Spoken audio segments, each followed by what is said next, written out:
ये कहानी मेरे भैया की नाराज़गी, मेरी छोटी बहन निशा की मासूम गलतियों और मेरी भाभी के उस रहस्य की है जिसने हमारे घर को हिलाकर रख दिया।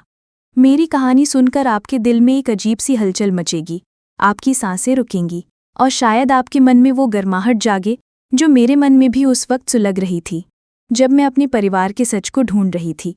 ये कहानी हर उस लड़की की है, तो जल्दी से चैनल सब्सक्राइब करिए। मेरी कहानी शुरू होती है हमारे छोटे से शहर के एक घर से, जहां रात को छत पर तारे चमकते और सन्नाटा ऐसा होता कि हर छोटी सी आहट मेरे दिल को दहला देती। मैं 16 साल की थी। मैं अपने भैया और छोटी बहन निशा के साथ रहती थी। हमारे माँ बाप हमें जल्दी छोड़कर चले गए थे। भैया ही हमारे लिए सब कुछ थे, माँ, बाप और रक्षक। उनकी आंखों में गहराई थी, लेकिन उनकी जिम्मेदारियों ने उनके चेहरे पर थकान बिखेर दी थी। भैया की शादी को 2 साल हो चुके थे और हमारी भाभी शीतल हमारे घर की रौनक थीं। वो गोरी थीं, उनकी आंखें बादाम सी थीं और उनकी साड़ी की सिलवटें उनकी कमर को हल्का सा छूती थीं। उनकी मुस्कान में एक जादू था, लेकिन उनकी हरकतें मुझे परेशान करने लगी थीं। हर दिन वो मुझसे 1 किलो मसूर की दाल मंगवातीं और उसे बिना पकाए अपने कमरे में ले जातीं। जब वो बाहर निकलतीं तो लंगड़ाकर चलतीं और कहतीं, स्नेहा, ये दाल बहुत अच्छी थी। मैं हैरान थी, कौन कच्ची दाल खाता है? और ये लंगड़ाना? मेरे मन में सवालों का तूफान उठ रहा था। क्या भाभी कोई राज छुपा रही थीं? क्या वो भैया के साथ बेवफाई कर रही थीं? हमारा घर छोटा था, लेकिन उसमें एक अजीब सा सन्नाटा रहता। भैया दिन भर ऑफिस में रहते और मैं और निशा कॉलेज जाते। मैं सेकेंड ईयर में थी और मेरे एग्जाम्स नज़दीक थे।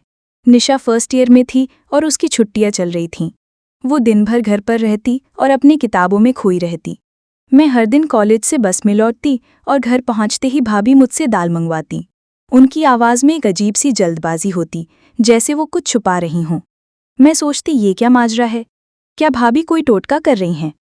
एक दिन मैंने निशा से कहा, निशा, तू भाभी के कमरे में छुपकर देख, वो दाल का क्या करती हैं। निशा डर गई, उसकी आंखें गोल हो गईं और वो बोली, दी, अगर भाभी ने देख लिया तो? मैंने उसे हिम्मत दी, निशा, हमें सच पता करना है। भैया हमारे लिए सब कुछ करते हैं। अगर भाभी गलत कर रही हैं तो हमें उन्हें बचाना होगा। निशा ने हामी भरी, लेकिन उसका चेहरा पीला पड़ गया। उस दिन भैया जल्दी घर आ गए। उनकी तबीयत खराब थी। उनकी थकी आंखें और कमज़ोर आवाज़ देखकर मेरा दिल भर आया। मैं उनके पास गई और बोली, भैया, आप आराम कर लें। लेकिन भैया ने अपने कमरे का दरवाज़ा खटखटाया। दरवाज़ा अंदर से बंद था।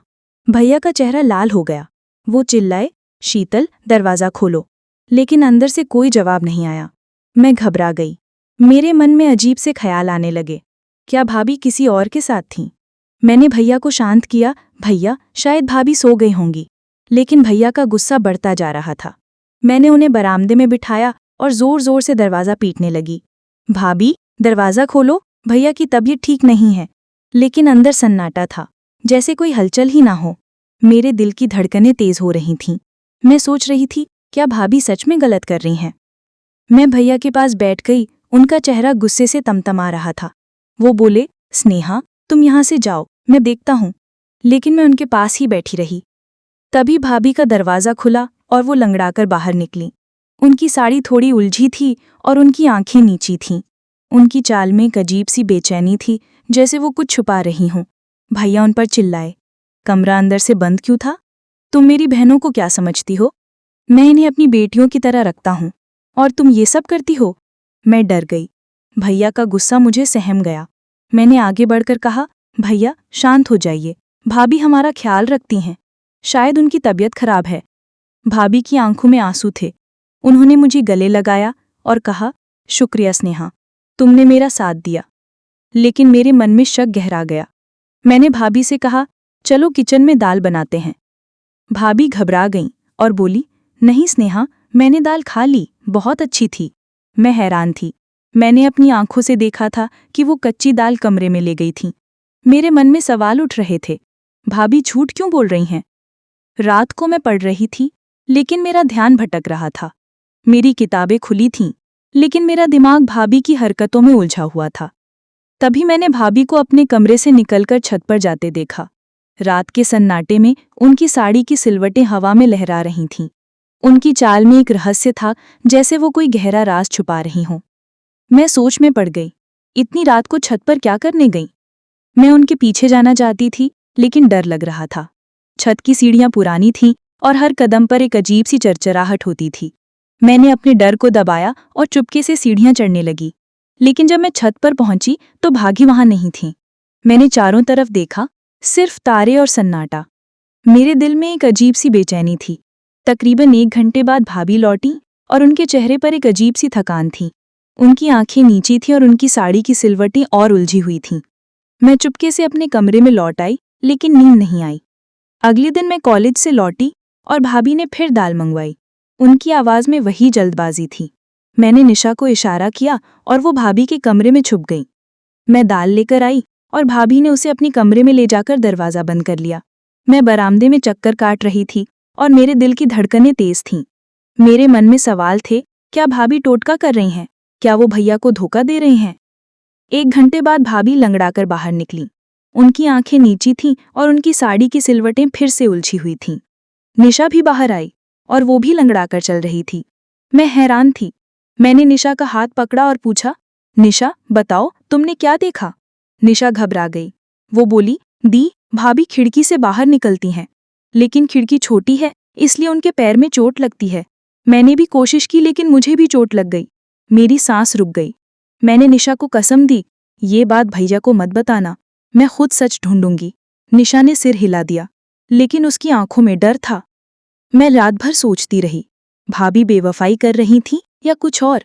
मैंने निशा से पूछा, तूने और क्या देखा? निशा ने बताया, दी, भाभी दाल को एक थैले में रखकर खिड़की से बाहर निकलती हैं। वो किसी सुनसान जगह पर जाती हैं। मैं डर गई, इसलिए पीछे नहीं गई। मेरे मन में एक तूफान उठ रहा था। मैंने सोचा, क्या भाभी किसी और से मिलने जाती हैं या कोई और राज है? अगले दिन मैंने भैया से कहा, भैया आज आप ऑफिस से जल्दी आना, मैं आपको कुछ दिखाना चाहती हूँ। भैया चुप रहे, लेकिन उनकी आंखों में गुस्सा साफ दिख रहा था। वो जल्दी आ गए। मैंने उन्हें घर के बाहर इंतजार करने को कहा।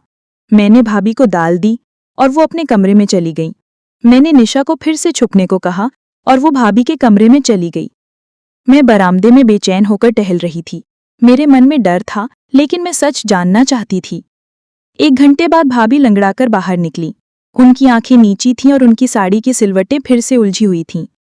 निशा भी बाहर आई और वो भी लंगड़ाकर चल रही थी। मैंने निशा से पूछा, बताओ क्या हुआ? निशा डरते हुए बोली, दी, भाभी खिड़की से फिर निकली। मैं उनके पीछे जाना चाहती थी, लेकिन खिड़की छोटी थी। मेरा पैर फंस गया और चोट लग गई। मैंने भैया को इशारा किया और हमने उनके कमरे का दरवाज़ा खोला। भाभी वहां नहीं थी, उनकी खिड़की खुली थी। भैया ने बाहर देखा और भाभी को तेज तेज चलते हुए पाया। हम तीनों, मैं, भैया और निशा, उनके पीछे चले। रास्ता सुनसान था, पेड़ों की छांव में हवा साएं साएं कर रही थी और मेरे दिल की धड़कनें तेज थीं। हम एक साधु बाबा के ठिकाने पर पहुंचे, जहां लोग तावीज़ लेने आते थे। ठिकाना पुराना था, दीवारें टूटी थीं और हवा में एक अजीब सी गंध थी। भाभी वहां थी, एक थैले में दाल ली हुई। भैया ने उनका हाथ पकड़ा और उन्हें घर ले आए। भैया गुस्से से लाल थे। वो बोले, शीतल, सच बताओ, ये सब क्या है? भाभी रोने लगी। उनकी आंखें लाल थीं और उनकी साड़ी की सिलवटें उनकी कमर को हल्का सा छूती थीं। उन्होंने बताया, सुनील, मैंने तुम्हारी बहनों को अपनी बेटियों की तरह प्यार किया, लेकिन तुम मुझ पर शक करते थे। मुझे लगा तुम मुझसे प्यार नहीं करते। मेरी बहन ने मुझे एक साधु बाबा के बारे में बताया, जो मंत्रों से पति को वश में करता है। उन्होंने कहा कि 30 दिन तक मसूर की दाल पर मंत्र पढ़कर उसे नहर में फेंकना है। मैंने वही किया, लेकिन निशा ने गलत रास्ता पकड़ लिया। वो एक आवारा लड़के रवि से चिट्ठियां लिखने लगी। मैंने उसे डांटा, लेकिन वो मुझे दुश्मन समझने लगी। निशा शर्म से सिर झुकाई खड़ी थी। वो बोली, भैया, मुझे गलत फहमी हो गई। घर का अकेलापन मुझे गलत रास्ते पर ले गया। रवि ने मेरी तारीफ की और मैं बहक गई। भैया ने निशा को गले लगाया और बोले, बेटा, मैं तुम्हें अपनी बेटी मानता हूँ, तुम सुधर जाओ। फिर भैया ने भाभी को माफ किया और हमारा घर फिर से प्यार से भर गया।